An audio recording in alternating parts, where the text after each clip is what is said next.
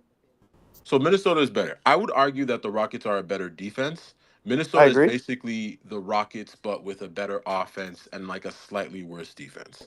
Are I, we? I think I think the big difference is Minnesota actually has a go-to player on the perimeter that can get them buckets.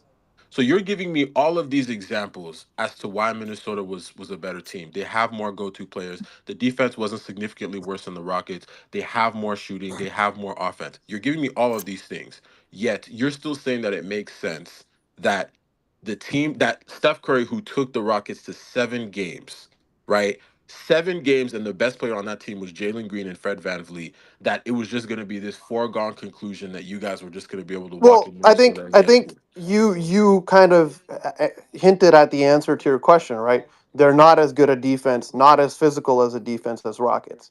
And you literally saw that in the 13 minutes in game 1 that he played against the Wolves, Can't right? judge that off of That 13 minutes, bro. You can't judge anything. You can't make any all right, conclusions off of bro. 13 minutes. Hold on, hold on, hold on, hold You on. can easily Oh make the my judgment off of god. 13 Bro, you minutes Oh guys, based on my how you guys, different god. it was. There was a I'm big really sick of difference in it annoys me, bro. Fuck, man. Jesus Christ. gigantic difference between. All right, cool. Bro, I you're took annoying Wiggy's me, bait. bro. Jesus Christ. You can't just come up here and have a fucking normal conversation, bro. Like, Who you talking to? Gabriel, and Nah, the points that Gabriel makes, they're so stupid. You know what I'm saying? Hey, dumbass points. bro, it's like if you don't, if you can't judge the difference in defense in game 1 versus the whole Rocket series, I Hey, don't know. I don't know what we can do for you, man. Urkel, who pisses you off more, me or Gabriel? Probably Gabriel. Probably Gabriel. All right, last question: Gabriel or King? Gabriel. Yeah, you know what's so funny about their logic? Then when we asked the question, why was James Harden able to win more games than LeBron James? They start slobbing and start backpedaling. You feel me? Like, are you saying Harden is better than LeBron? You feel me? Like, it's no consistency, dog. Well, why did he win more games then? I mean, that's a legit question. No? But this shit's stupid, man. But listen, we'll never know which team would have won, but I like my chances with Steph Curry on the court. That's all. I love my chances with Steph Curry on the court. That's all that I'm saying. I love my chances. Who knows if they would have won? I think they would have won. I think they would have won. It's not 18 to 28 points. It's, say he averages 28 points. It's the other shit that he creates. You know what I'm saying? So even if I explain it to people, even if I explain the thing to people, they'll just like come up with some stupid point. And that's what Gabriel always does. So I can't have no conversation with Gabriel. But most of them got the same playbook. Bro, You know what I mean? Even from 2022. Gabriel will sit up here and Gabriel will tell me that Steph didn't matter in game 7 and he got carried, right? But then in the same sense, he'll tell me that the team is trash. So which is it? But you can't have it both ways, King would say. Did Steph gravity help him from the locker room? That's what I'm saying, bro. It's like that stupid shit. You know what I'm saying? But then you're gonna be like, And a team ultimately fails you differently or plays you differently when the best player goes down. Immediately, you see the impact Steph Curry had. That they knew, we in for a tough I'm series. not misconstruing anything, bro. Like you just don't make any sense, and I don't know, bro. Like maybe it's because I'm just an old fuck at this point, but I just don't have the patience with you, bro. I've just like had these conversations for the last 10 years with people like you. You know what I'm saying? And I just don't want to repeat myself anymore, bro. You know what I'm saying? I just rather kick you off stage because you know the answer, right? But you just choose to be a dumbass. You know what I'm saying? And I just don't have the patience for it. You know? Because in one sense you will say, oh, game 7, he got carried. And then you're like, oh, he was only on the court for blah, blah, blah, blah, blah. You know what I'm saying? Bro, the Warriors jumped out to a lead with Steph on the court. And they held on. You know what I'm saying? They almost blew the lead and they held on. Games 2, it was real apparent. Games 3, real apparent. Games 4, real apparent. You know what I'm saying? They could not generate any type of decent bucket. You know what I'm saying? they had to rely on a dude that was catching DNPs left and right. You know what I'm saying? That's who they had to rely on.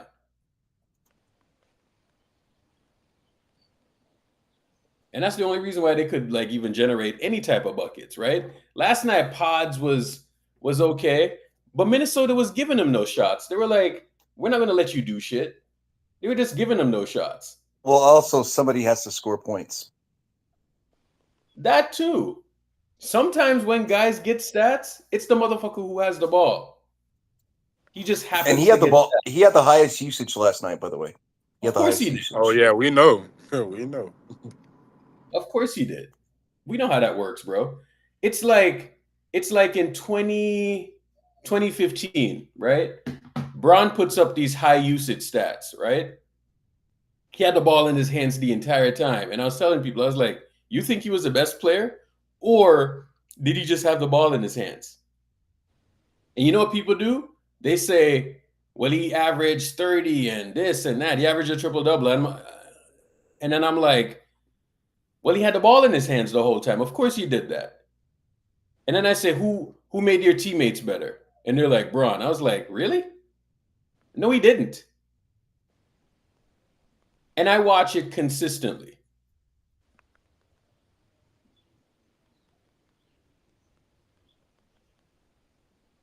So say you added Kyrie Irving to that, like to that 15 series, and then you still lose. What would you say then? Would you say Kevin Love was out? Bro, it's like the same fucking circle jerk over and over again, bro. You know what I'm saying? But then 10 years later, I'm asking you, how the fuck do you lose with Luka Doncic on the court? And you're like, well, no. He's 40. Like what? Well, it was LeBron's fault because LeBron didn't. Time out. Do you realize chose you not to said play. 10 Chose not to years play a later? certain way. You asking It's why his he fault. lost the series 10 years later? Like that's the span of most players' career. Like King. 10 years later, he's 40 years All right, old. 10 Why? years, okay. In good faith, 10 you years. expect a King. 40-year-old to carry a team to a championship? King. That's what you're saying? King. So, King, What- I'm going to ask King a question. Hold on. Can I ask King one What did question? LeBron average this year? It doesn't. LeBron average this year? Being able to be an effective What player. did LeBron average this year? I don't know his averages, but Urkel, I want you to be for real. All right. And What did LeBron average this year? Urkel, I don't know the numbers. What off the did top of my LeBron head. average? Okay, hold on. Let me get more precise.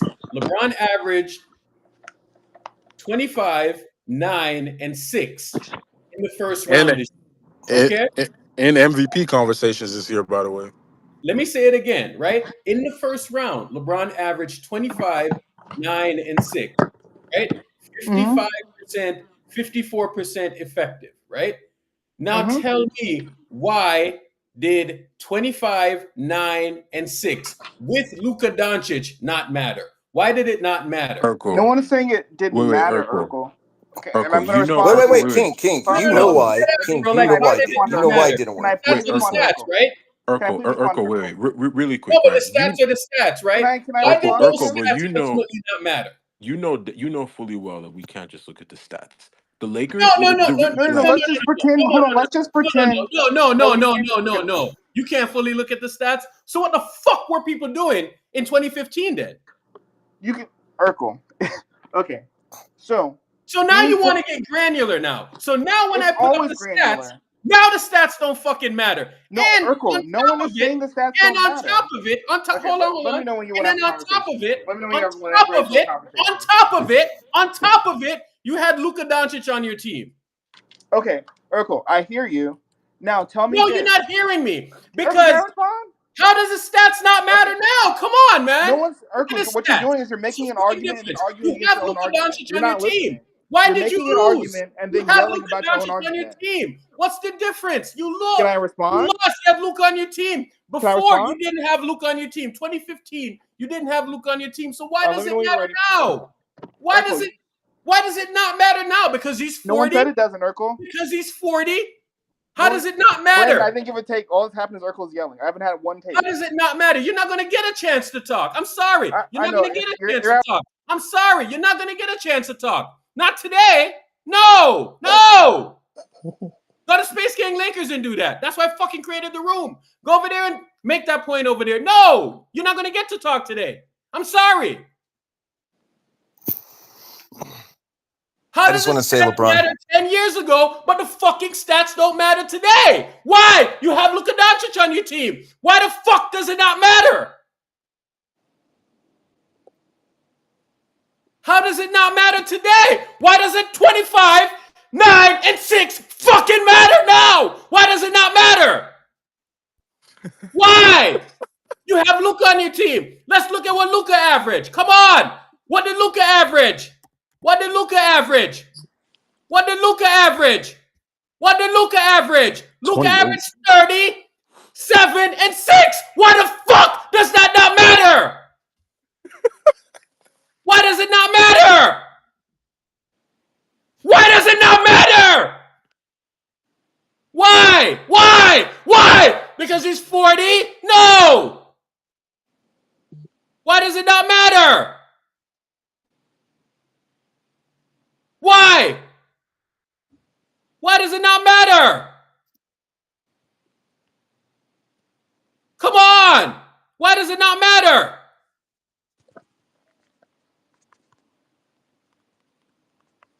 You're telling me that points, rebounds, and assists don't matter now?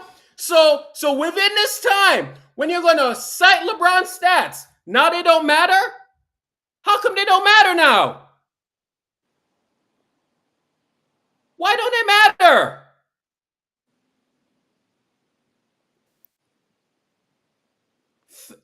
You have a dude that averaged 37 and 6. And it don't matter? How does it not matter? No, you can't fucking respond. How does it not matter?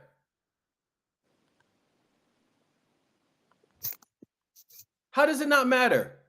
He didn't have enough help? 37 and 6 is not enough help?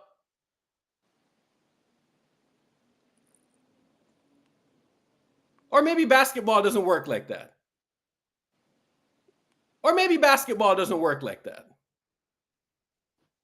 No. What 40-year-old puts up 25, 7, and 6? Now it's a team sport, so it wasn't a team sport 10 years ago?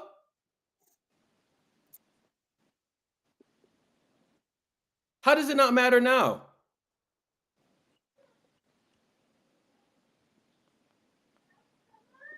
So you're telling me that Iman Shumpert's defense doesn't matter? How does it not matter?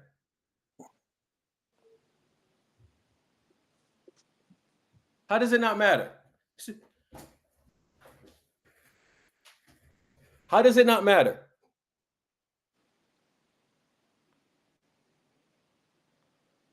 I need to know, man. How does it not matter?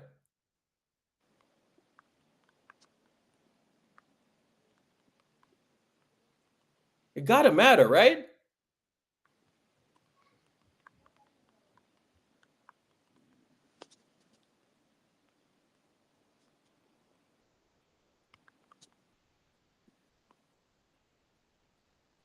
How does it not matter? How does it not matter? Seriously, how does it not matter?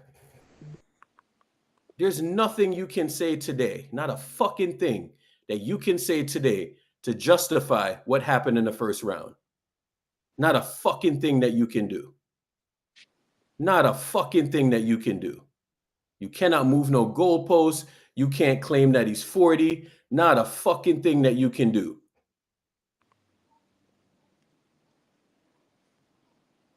That man ran into Dante DiVincenzo, fell on the ground, and grabbed his knees. I've never seen worse acting before, bro. This nigga saw that he was about to lose. He looked at the scoreboard, and he ran into the white boy, bro. He ran into him. He ran into the white boy. Ran right into him. He knew that he was about to lose. Let me run into this white boy real quick and then grab my knees and claim MCL sprain. And then I am going to make a whole thing about how I can't go to the Met Gala. Trust me, nobody would have gave a fuck if you went to the Met Gala or not. Believe me. Nobody would have I gave. just want to do a mental health check real quick. You okay? Nobody would have gave two shits, bro. Nobody would have gave two shits. Nobody would have gave two shits. This man literally saw Dante. He saw an opportunity, and it was the fakest thing that you ever did, bro. He ran right into that man, and then he claimed injury. No, it's my time to talk. Too much fucking talking on here.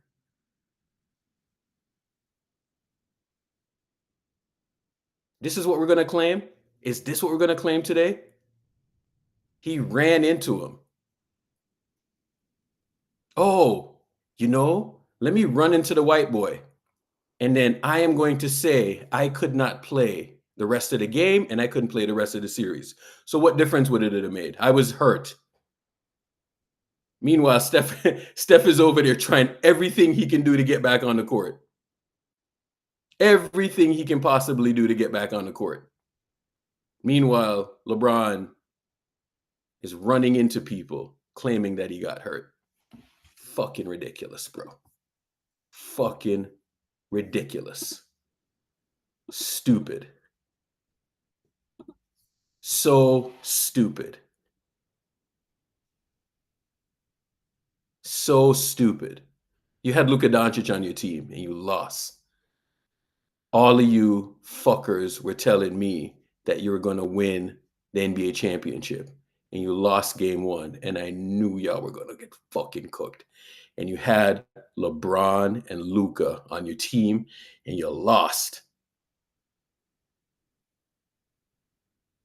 You lost. The playing team went further than y'all did. 3rd seed. I told y'all defense was fucking cooked. Now a center matters. I thought that Jackson Hayes was a A+ defender. I thought he was better than Anthony Davis. That's what fucking Matt told me. Now you need a center? They got Maxi Kleber. It's okay. The fuck out of here, bro. 2015. Take 2015 and suck my fucking dick, bro. Matt, you'd probably like that.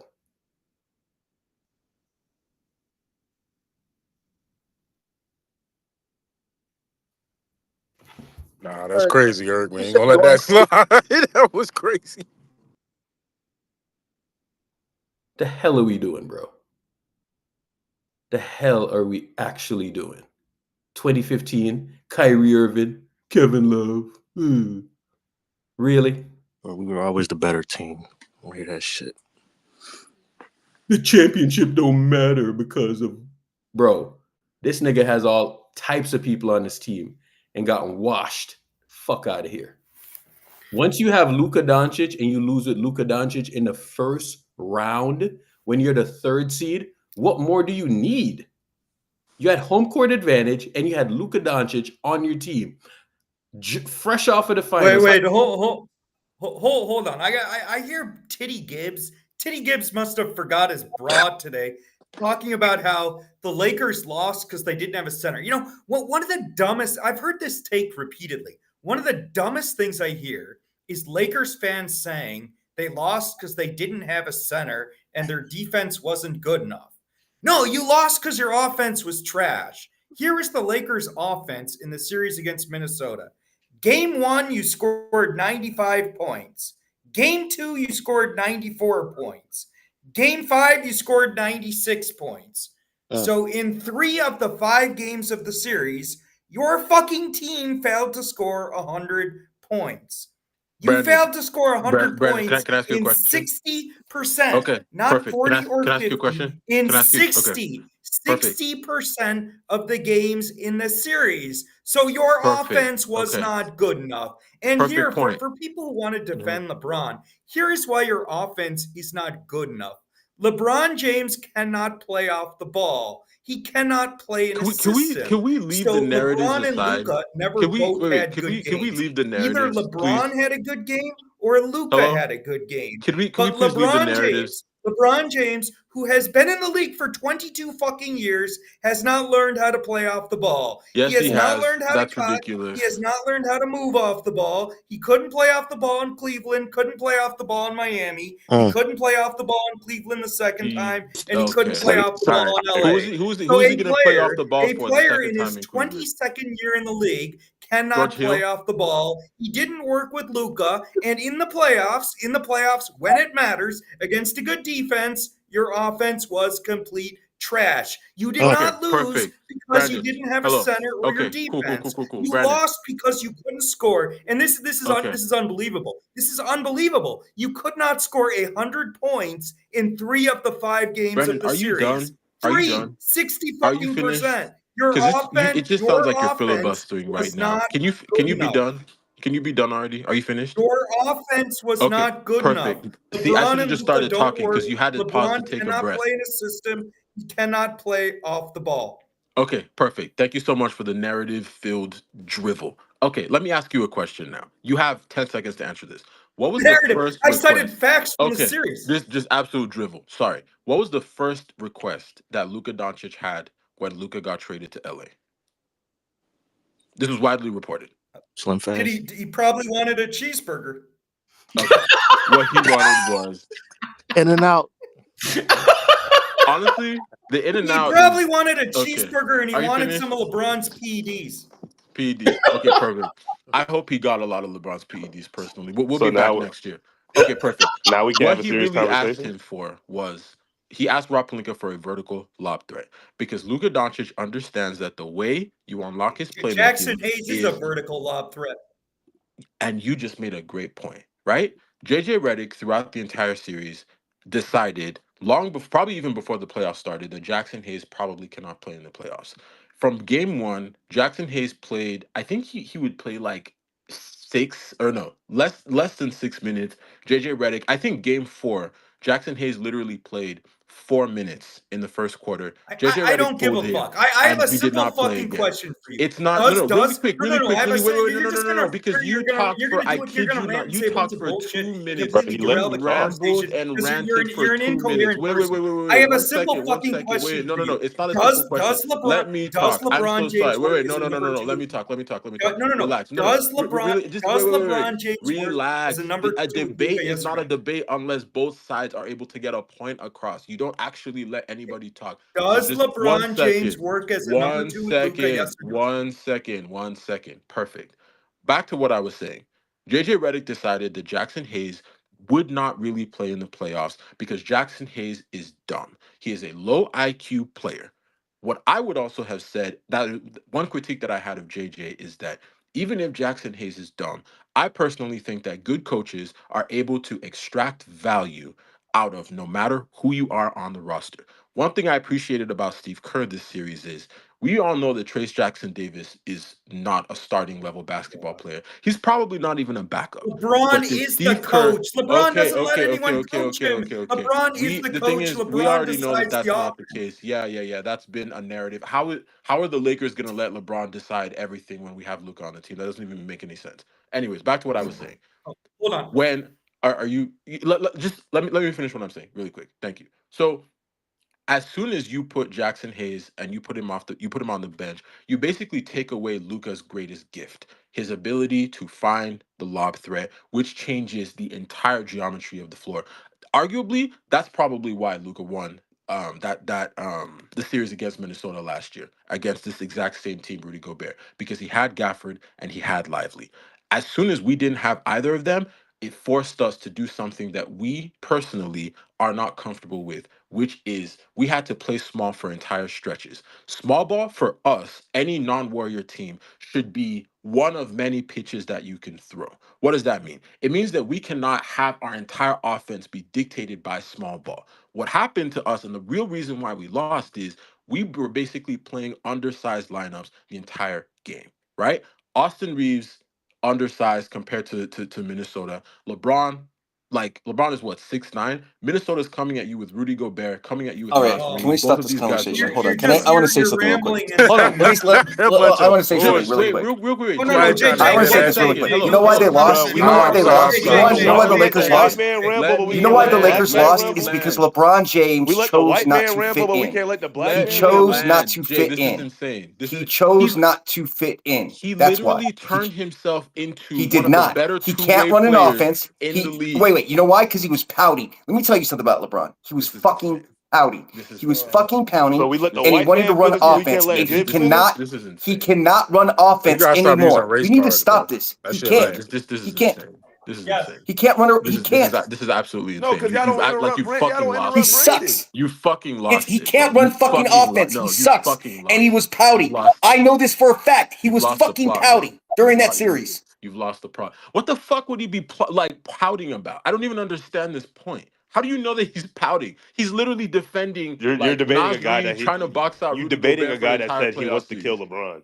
So like Oh, that's who you're I dealing did with. not say that actually. You I did not said say that. LeBron should die. You said LeBron should die if he put out the This pasture. dude, Well, that's a this dude different. That's this dude different. has lost it. You You fucking said LeBron lost should it. die if he put out the pasture. Kobe should. LeBron and All I Luka. said is that Kobe should be alive, and maybe he shouldn't. So that's a different situation. So This is who Jesus you're debating. Christ. This is who you're debating. All right, bro.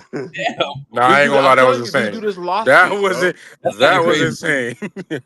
Bro, So this is that's who you're debating. number 3 crazy things that has come out of Jay's mouth this morning, bro. Insane.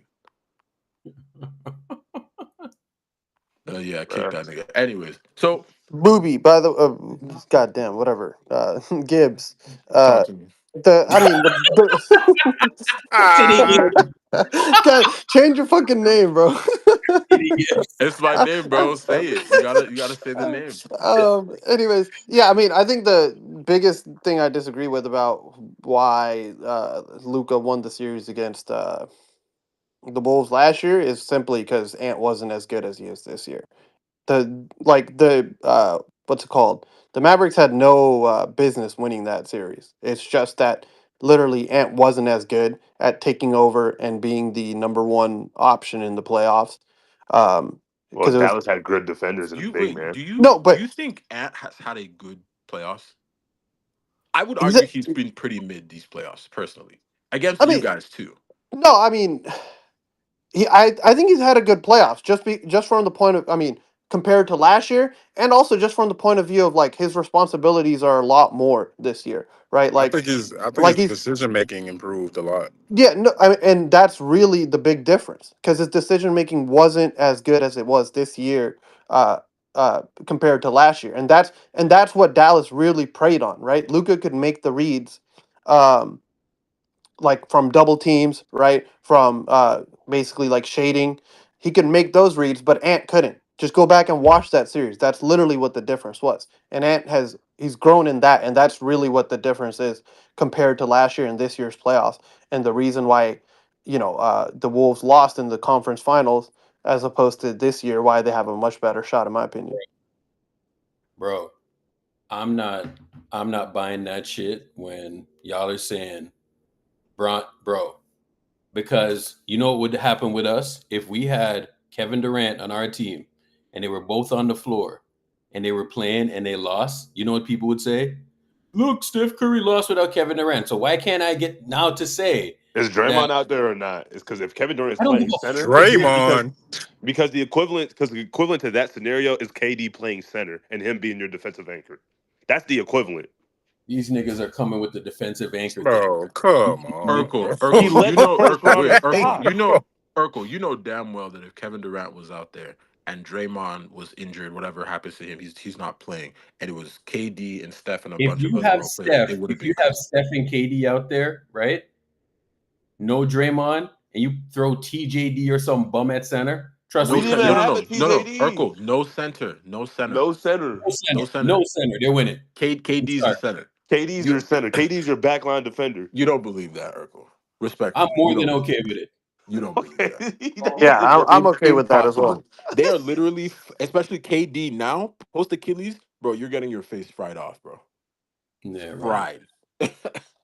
Right. You do know KD was, I mean, not a high bar, but you do know KD was one of the better defenders on the Suns this year, right? I'm talking about he has to be your center. Throw The Steph only out center for the entire For series. 40 What are plus we minutes. talking For about? 40 plus minutes, he Literally has to playing play 40 center. minutes. Throw And Steph you out need to there. ask KD to hit Throw shots Steph as well out on there. offense. Throw Steph out there with TJD and KD. And then Urkel, when the TJD, whole no no TJD. TJD. Stop trying to change this argument. No, KD would be the center. Who would be the 4? Whatever role player you want to put out TJD, there. hold on. TJD and Jackson Hayes is no different, right? What y'all don't know is that Steph would keep TJD on the court. Simple. The What's shitty the thing difference? is, Urkel, no, What's I the difference agree. between TJD? Here's the What's the thing. difference between TJD And Jackson Hayes, absolutely. Urkel, the crazy thing about it is, I agree with you. One of my critiques about JJ this season is I thought JJ got to the playoffs and all the shit that he did in the regular season, finding ways to like create roles for some of these guys who are more limited, he threw all that shit out. Jackson Hayes had to Why play. did he throw that out? I wish I could tell you. I don't know. Oh, it's real simple. Yeah.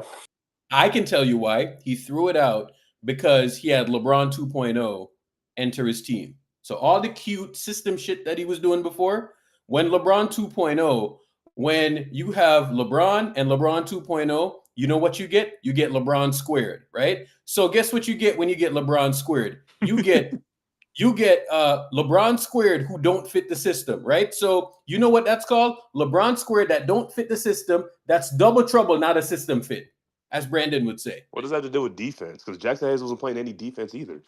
Luka and LeBron aren't either. That's the issue. LeBron led the LeBron was first playing round in defense. stocks. Stop it. Jackson Hayes. Jackson LeBron led Hayes. the first round in stocks. How's that Jackson not playing Hayes, defense? according Don't mean to shit, Gabriel.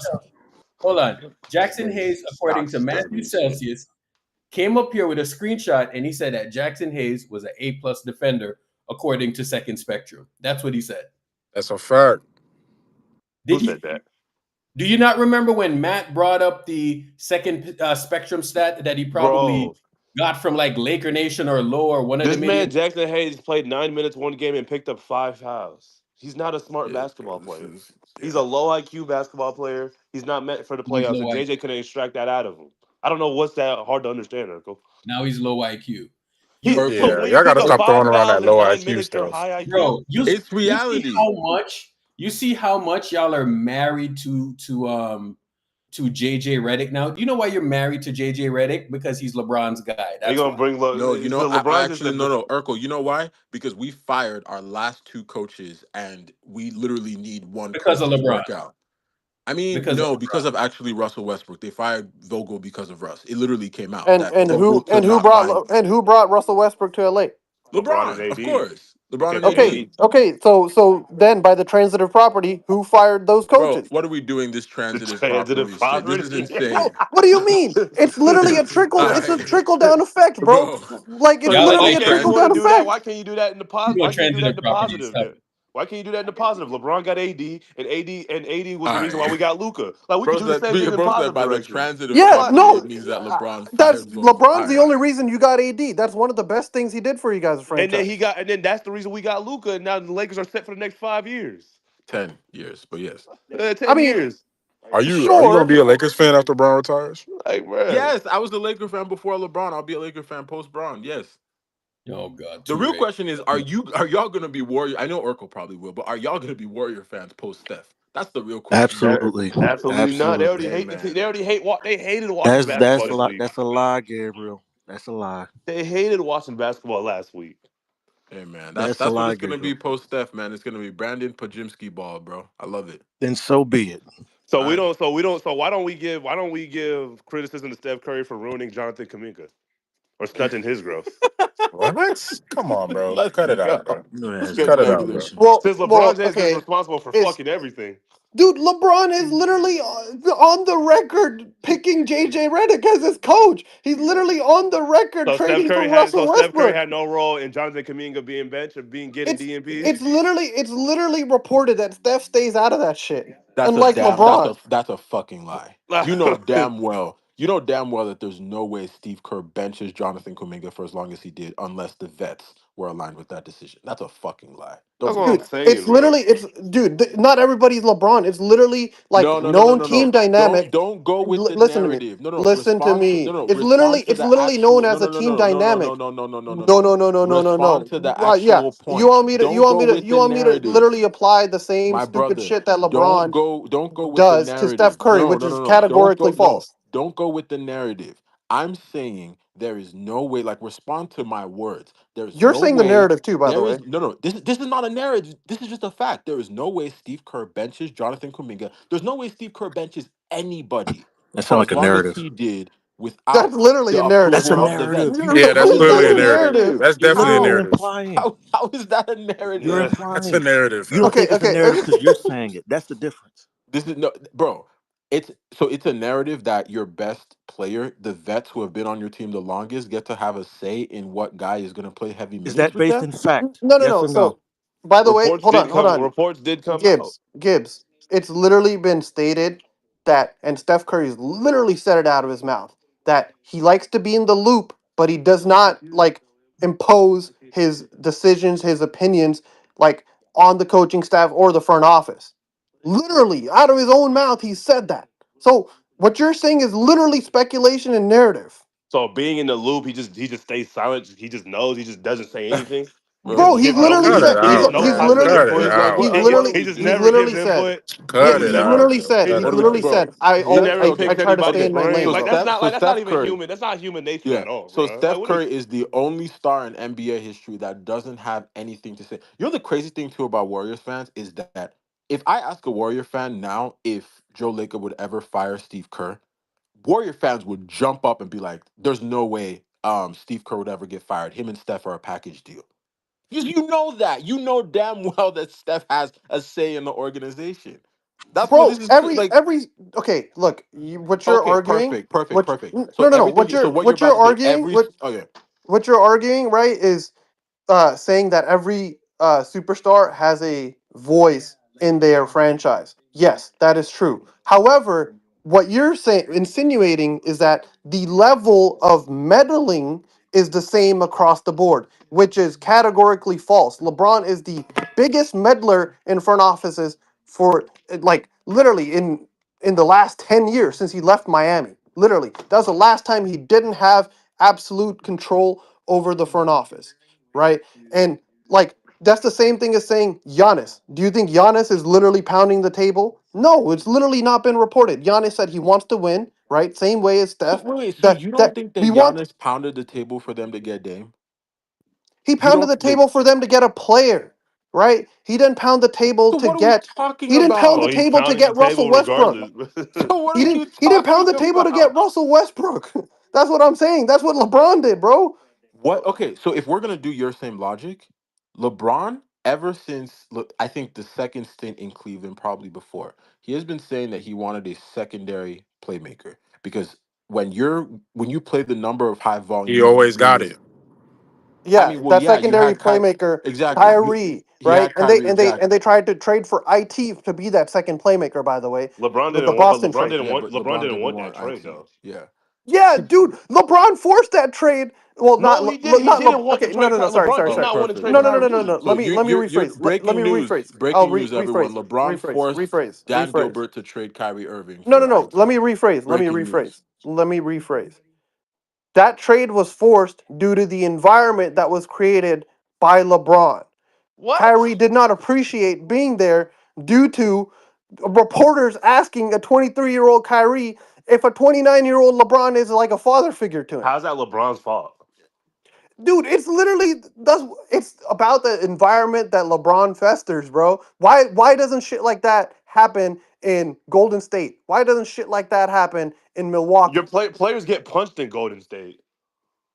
They do. What No kind of doubt they environment do. was that?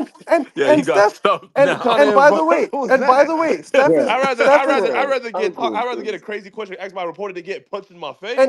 and by the way, Steph is responsible for like allowing Draymond to run wild like that. But how? This is insane. How is Steph Curry responsible for Draymond Green Like punching Jordan Poole in the face? because It's literally, bro. You have to hold players like accountable. Like he is, What like it or not, he's Steph? the Wait, do you want Steph to take his belt off and beat Draymond's ass? What do you right. mean?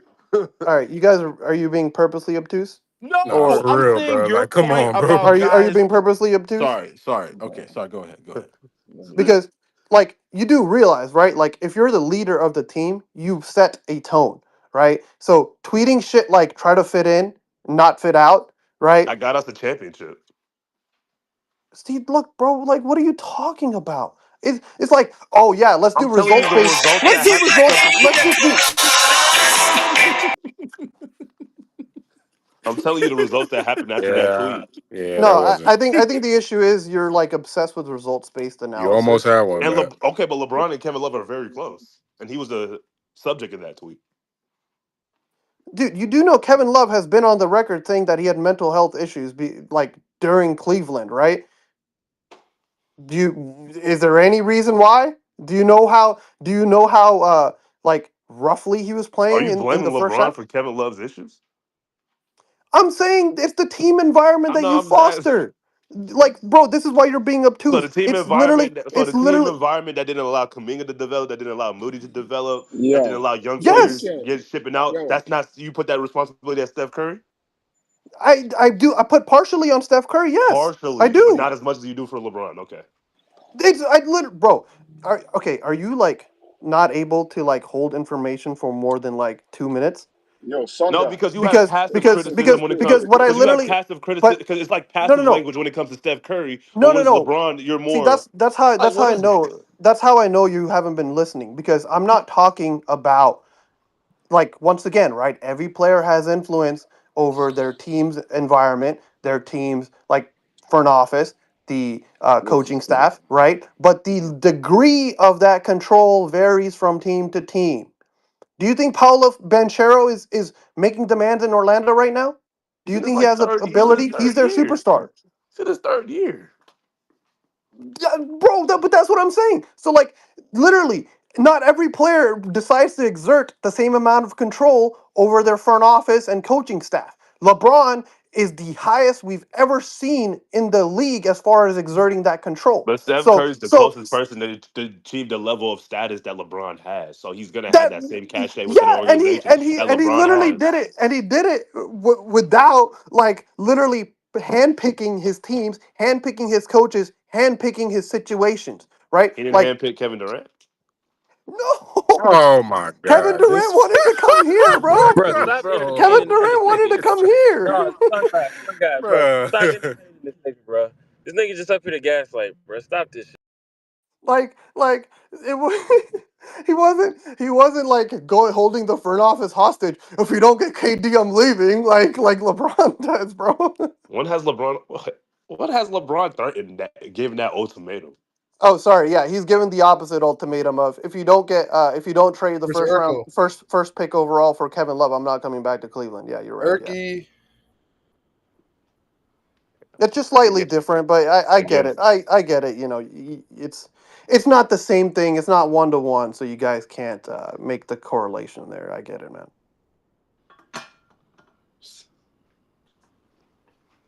it's like you try to argue in good faith, but you end up arguing in bad faith, and I just don't No, I appreciate. just think you're incapable of retaining information for longer than 2 minutes. No evidence of that, but okay.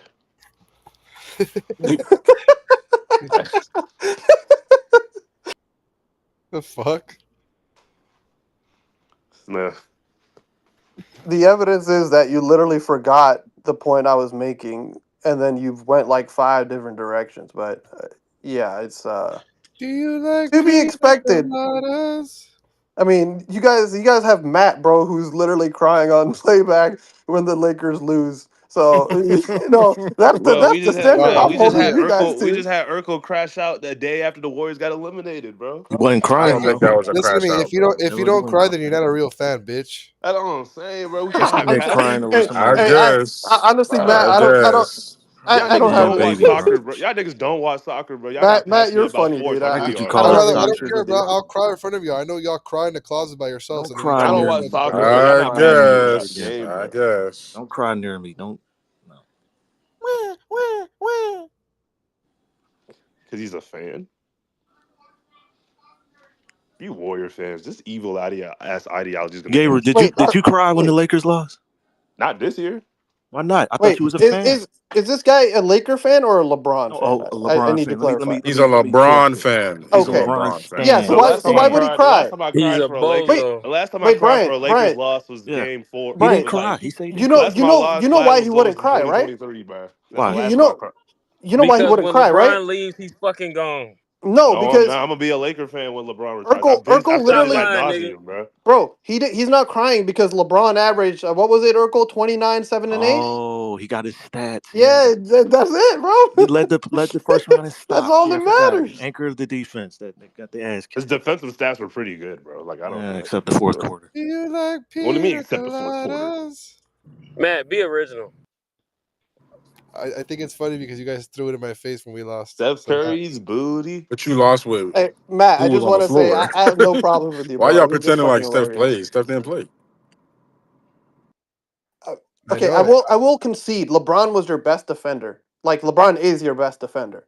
Oh yeah, he was for sure. But he can't play offense and defense. Like, and that's why he's We've not been trying necessarily. to That's tell why you he that, was. but you guys put that. Okay, No, but no, you no. say that, and then you Listen, guys tell me he's it's 40 LeBron's years fault the old. way we lost. He's 40. bro. But the issue is right that LeBron he can't conserve energy on offense because conserving energy on offense means he's relegated to spot up shooting. Spot up shooting is not what No, he but we wants to needed do. his offense because other than Luca, no one was scoring.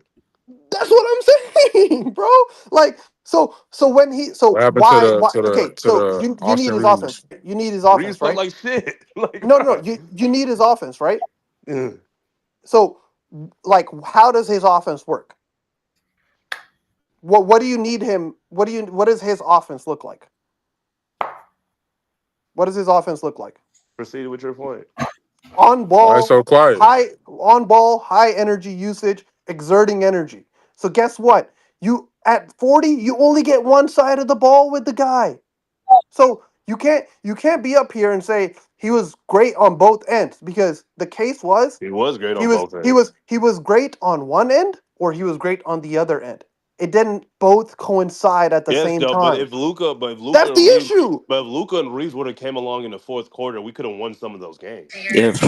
So Bro, wait, son so God, you're literally why didn't they come arguing with a along? brick wall, bro. Why You're why literally didn't they come arguing with along? a brick wall. Because they weren't playing any defense. No. But why didn't they come along? Why? Well, Reeves was playing through. Reeves was playing through injury. What kind of Luka, offense do they play? What kind of offense do they There's play? an excuse for everything. What kind John of offense Gabriel. do they play? Yes, Urkel. John Gabriel. John Gabriel. The hell? John Gabriel. Oh, hold up. Let me get my voice right. Yeah, what's going on, Ergo? What's going on? What's going on? This nigga, I don't even sound like that. Yeah, LeBron's the GOAT. He's 41. He can't carry a team anymore, but it's I don't okay. even He's sound still like better that. than Steph. I don't sound like that. He's still better. Yeah, I know. He's still better than Steph. I ain't gonna lie, Gabriel. Is this John my had fuck- came up here and did that voice one time. I could not tell the difference. Now you're just lying. Now you're just lying.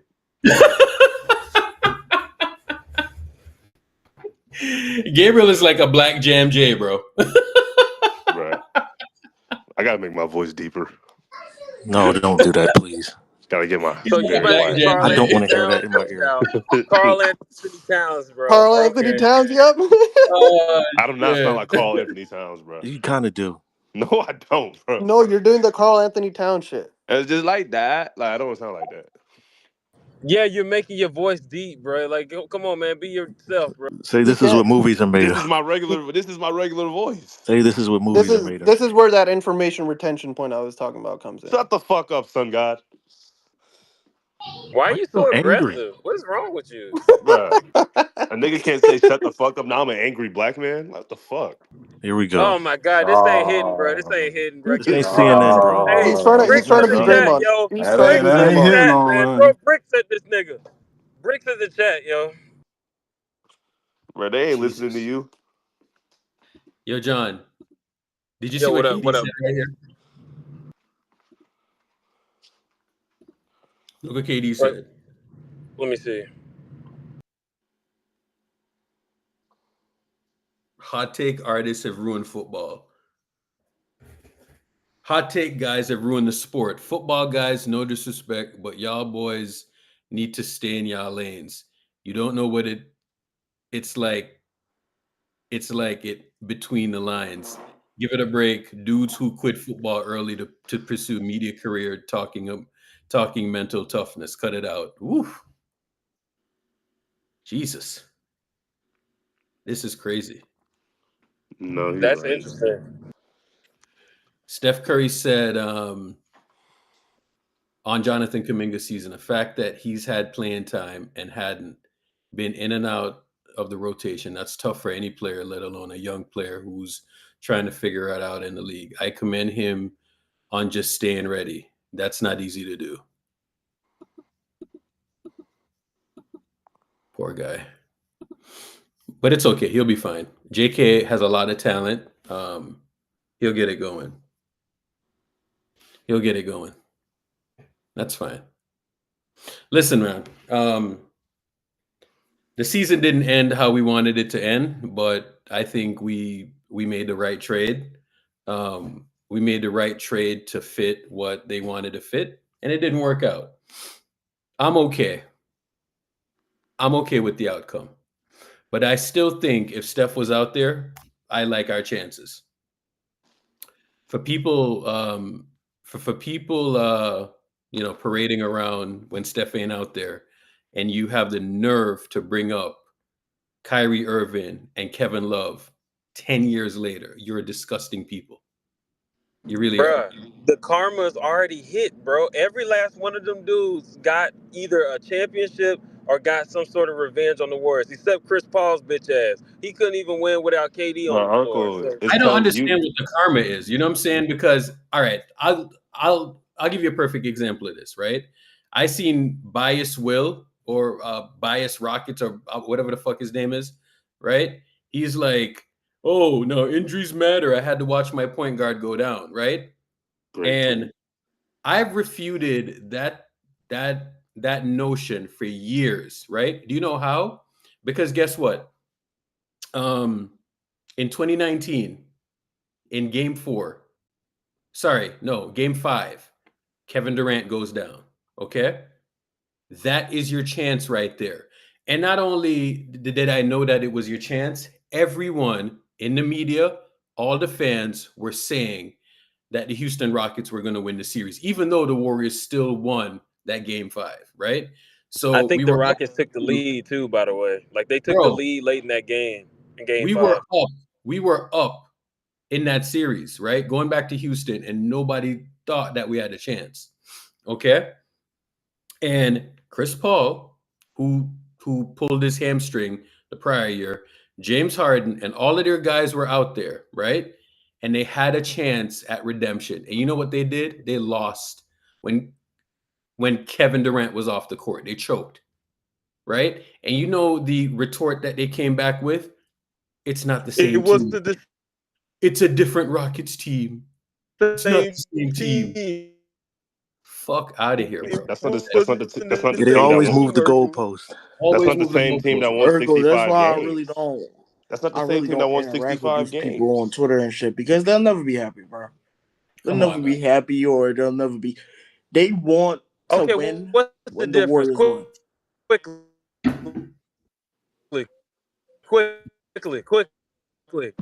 What's the difference? What's the difference? Tell me. They were not the 1 seed. They were the 4th seed. They were not as good as the year before. All right.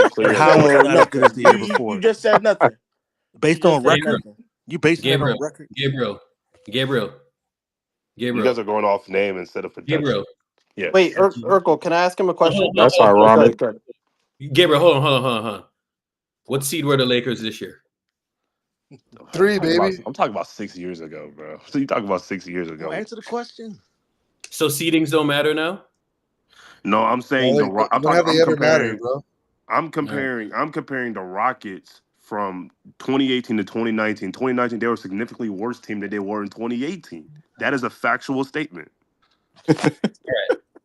Playback.tv/Space Gang Lakers. I'll talk to y'all on the next game. Have a good evening, everybody. No, okay, no. Stop! Please stop doing that.